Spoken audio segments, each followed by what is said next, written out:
अलग अलग सीजन में अलग अलग तरह का फसल या खेती किया जाता है इंडिया में। होते हुए this can be classified on the basis of the season in which they grow. जिस सीजन में जिसका ग्रो हो सकता है उसी सीजन में उसको करते हैं। India is a worst country, सबको ही पता है, बहुत बड़ा देश है।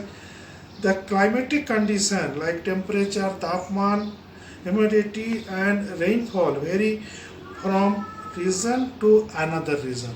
अलग अलग पूरा देश में एक साथ बारिश नहीं होता, तापमान भी अलग अलग होते हैं।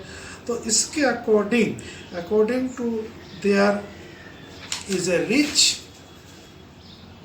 Variety of crops grown in different part of the country.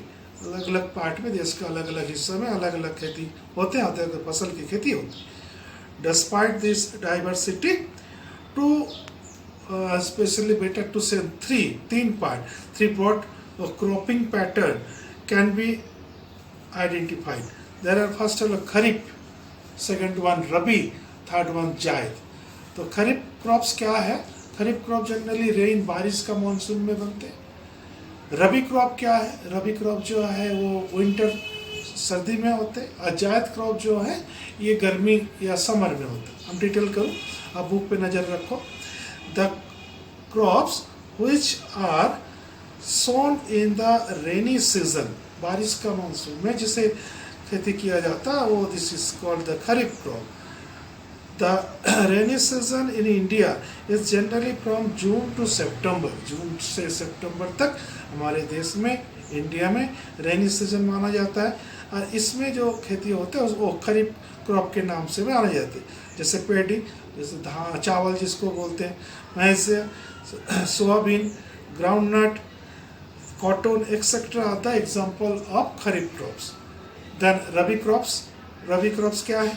The crops grown in the winter season are called rabi crops. Winter season में सर्दी का मौसम में जो खेती होते हैं रबी क्रॉप्स होते हैं।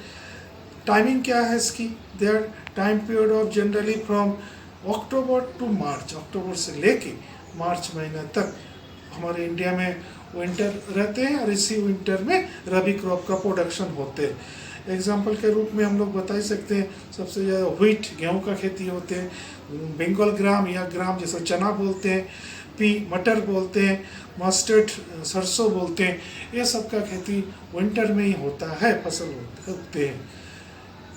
इसके अलावा और भी एक पार्ट है, जबकि बुक में शायद हो या ना हो बताऊं, जो गर्मी सीजन में, समर में जायद क्रॉप्स का भी होते हैं, जो इसका टाइमिंग होते हैं जनरली मार्च से लेके जून तक।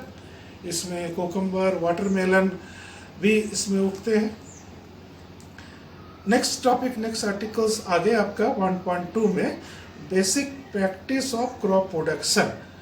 क्रॉप प्रोडक्शन करने के लिए जो नियम है, जो प्रोसेस है, बेसिक पार्ट है, उसका बारे में कुछ बातें करते हैं हम लोग। Cultivation of crop involve several activities undertaken by farmers over a period of time. लंबे समय से होते आ रहा है हमारे देश में खेती, नियम मान के ही होते हैं। जहाँ नियम मान के सिस्टमेटिक ढंग से खेती किया जाए तो उसमें निश्चित रूप से फसल बहुत अच्छे आएंगे, क्वालिटी और क्वांटिटी दोनों ही बरकरार रहेंगे। तो you may find that these activities are similar to those carried out by a gardener and even by you when grow the ornamental plants at your house. Ornamental flowers means जो फूल वगैरह होते हैं, फूल का plant होते हैं। इसके बाद क्या है, जो घर पे भी हम लोग लगाते हैं, विंटर में जो फूल हो सकता है उसका प्लांट लगाते हैं, गर्मी में कुछ और बारिश में और कुछ। दिस एक्टिविटीज और task are referred is to be agriculture practice बोलते हैं इसको। दिस एक्टिविटीज आर क्या क्या है? Number 1 preparation of soil, number 2 sowing, number 3 adding manure and fertiliser, number 4 irrigation, number 5 protecting from the weeds, number 6 harvesting and number 7 storage. ये जो 7 point है बच्चे, इसको आप सिस्टमेटिक ढंग से याद करना है आपको।